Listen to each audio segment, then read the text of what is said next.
Sebelum menonton video ini, admin mengingatkan bahwa konten ini bukan untuk menjadi bahan perdebatan, tetapi untuk berbagi informasi. Selamat menyaksikan. Shalom rekan-rekan semua.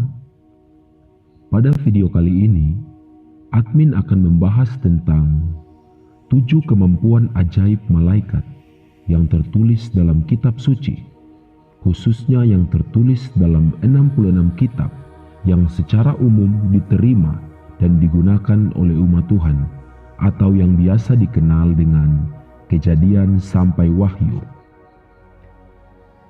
Kalau dalam video-video sebelumnya, admin sudah banyak membahas tentang malaikat dan kemampuan mereka secara khusus.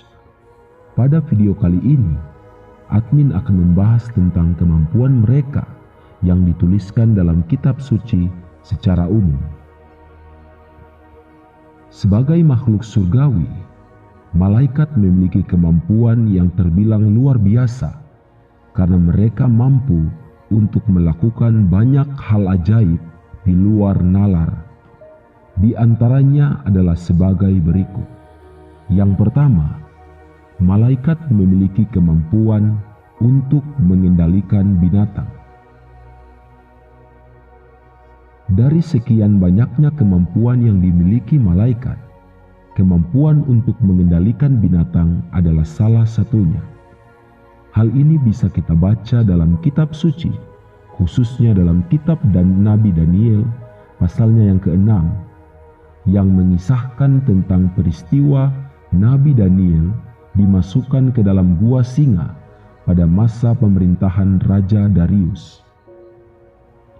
Nabi Daniel dijebak dengan cara licik oleh orang-orang yang iri terhadapnya, sehingga dia dimasukkan ke dalam gua singa.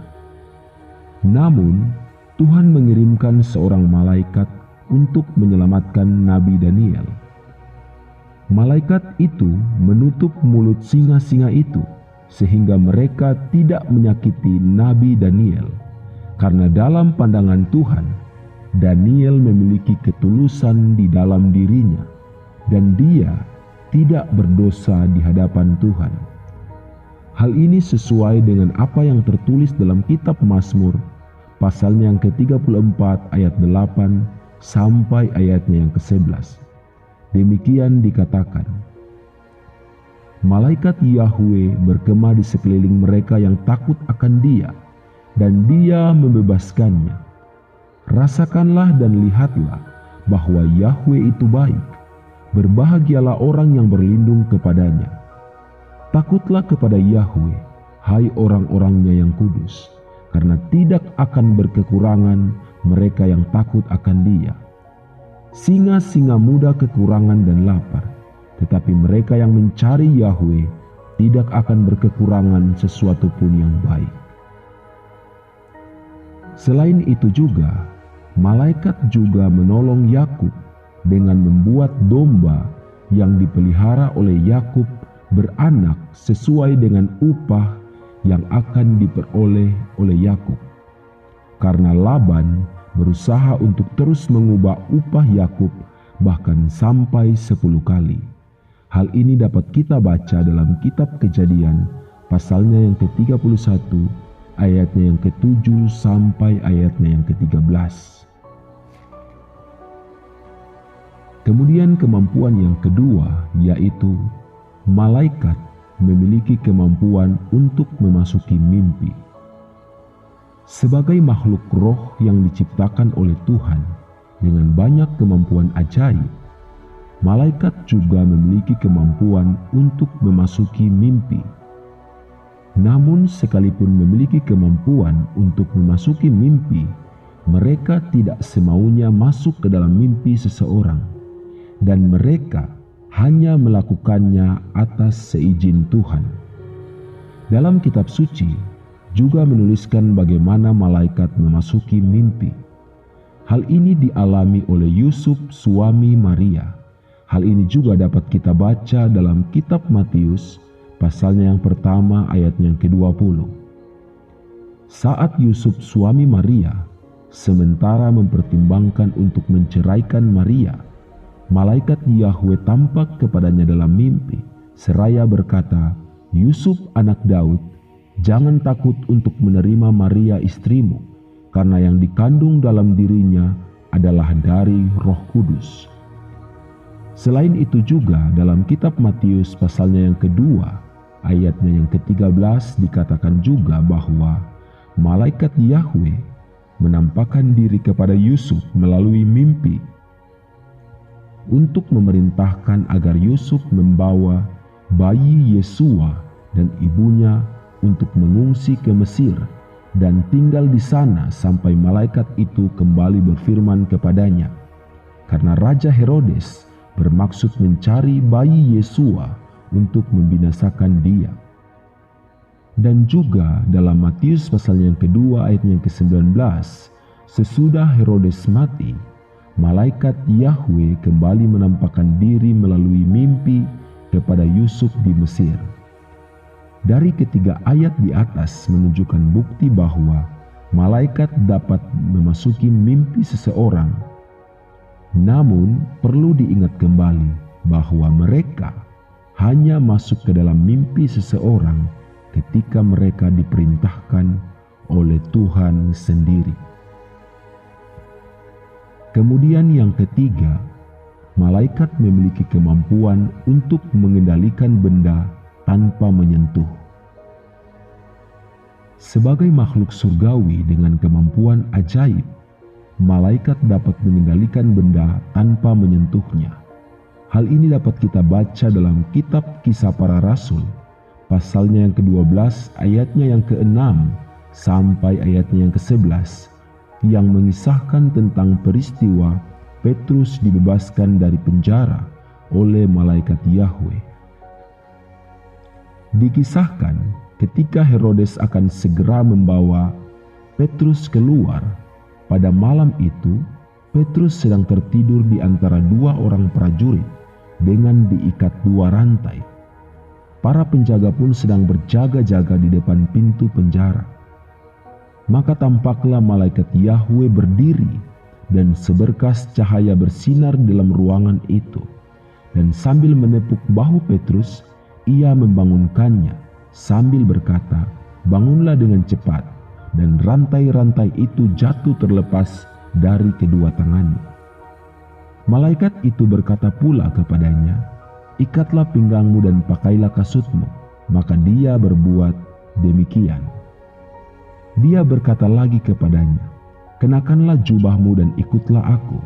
Dan sambil keluar, ia mengikuti malaikat itu. Tetapi dia tidak mengetahui bahwa itu adalah benar hal yang terjadi melalui malaikat, tetapi dia mengira sedang melihat suatu penglihatan. Dan setelah melalui penjagaan yang pertama dan yang kedua, mereka tiba di pintu gerbang besi yang menuju ke kota, yang terbuka dengan sendirinya bagi mereka. Dan setelah keluar, mereka menelusuri sebuah lorong, dan kemudian malaikat itu menarik diri daripadanya.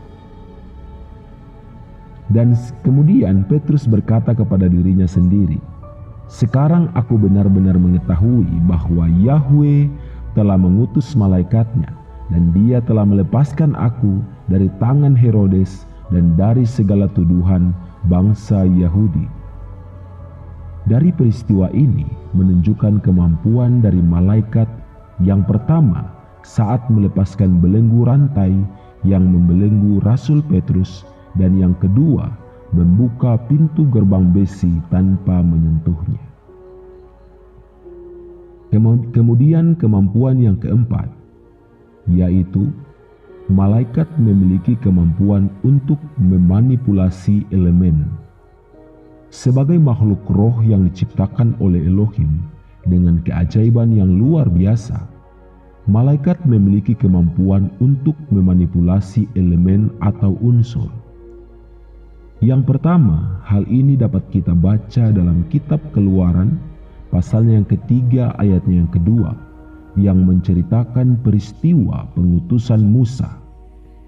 Dikisahkan, malaikat Yahwe menampakkan diri kepadanya di dalam nyala api dari tengah-tengah semak belukar, dan dia melihat, dan tampaklah semak belukar itu menyala-nyala dalam api, tetapi semak belukar itu tidak terbakar hangus. Dengan kemampuan malaikat, ia dapat membuat api yang seharusnya menghanguskan semak belukar menjadi tidak terbakar hangus. Kemudian yang kedua dapat kita baca dalam kitab Hakim-Hakim, pasalnya yang ke-6 ayatnya yang ke-21, yang mengisahkan tentang peristiwa pengutusan Hakim Gideon.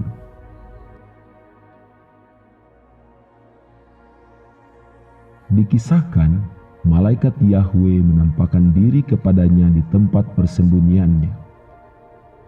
Dan saat Gideon mempersembahkan persembahan yang diletakkan di atas batu cadas, malaikat itu mengulurkan ujung tongkat yang ada di tangannya, lalu menyentuhkannya ke daging dan roti tidak beragi itu.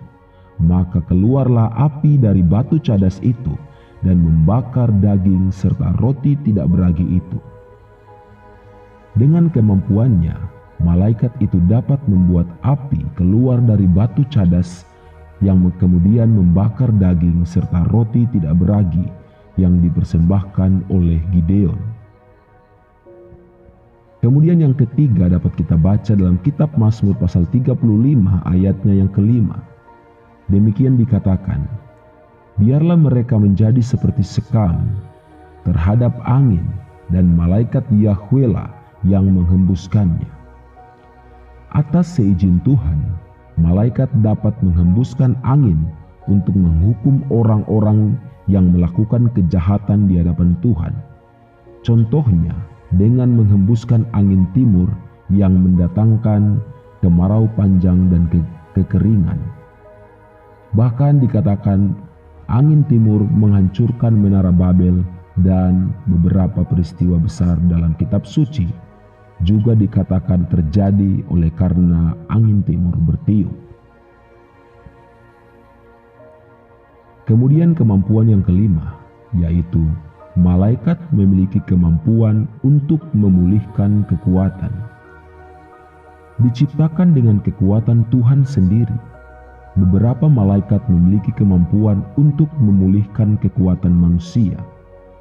Hal ini dapat kita baca dalam kitab Daniel pasalnya yang ke-10, yang mengisahkan tentang peristiwa penglihatan Nabi Daniel saat dia berkabung dan berpuasa selama 3 pekan penuh. Dalam penglihatannya, dia menjadi kehilangan kekuatannya, bahkan sampai jatuh pingsan. Tetapi kemudian malaikat itu menegakkan Daniel dan menyampaikan pesan Tuhan kepadanya. Dia kemudian memulihkan kekuatan Daniel dengan mengatakan, "Hai orang yang sangat dikasihi, janganlah takut, damai sejahtera bagimu, jadilah kuat, ya jadilah kuat." Dan kemudian Nabi Daniel menjadi kuat kembali.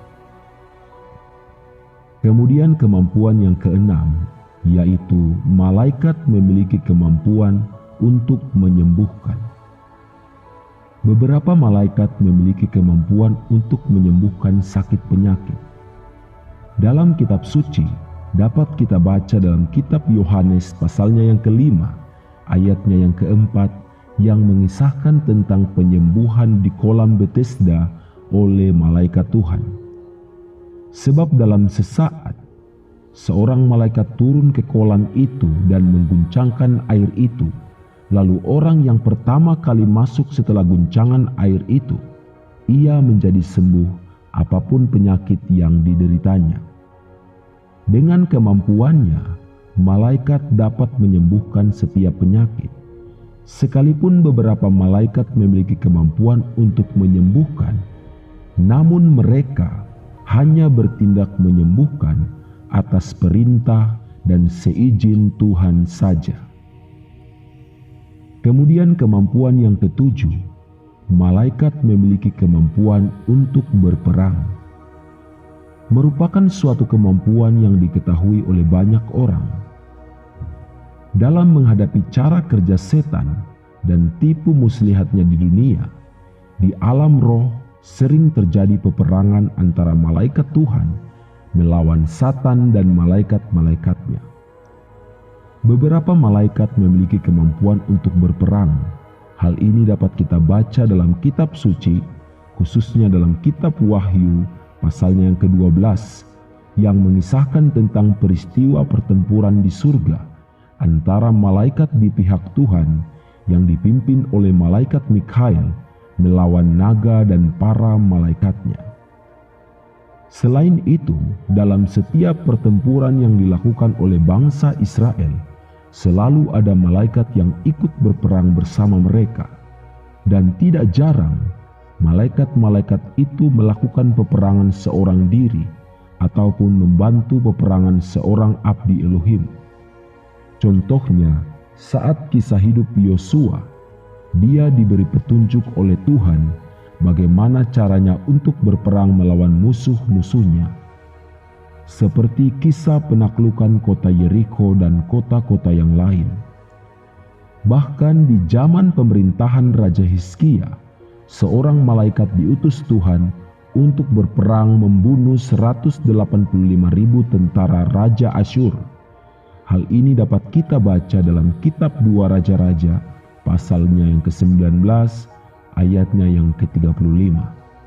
Itulah tadi 7 kemampuan yang dimiliki oleh para malaikat. Selain ke-7 kemampuan ini, masih banyak lagi kemampuan lainnya yang akan kita bahas kembali di video-video selanjutnya. Semoga informasi ini bermanfaat bagi kita semua. Segala pujian, syukur, hormat, kuasa dan kemuliaan hanya bagi Yahweh Elohim pencipta segalanya. Haleluya.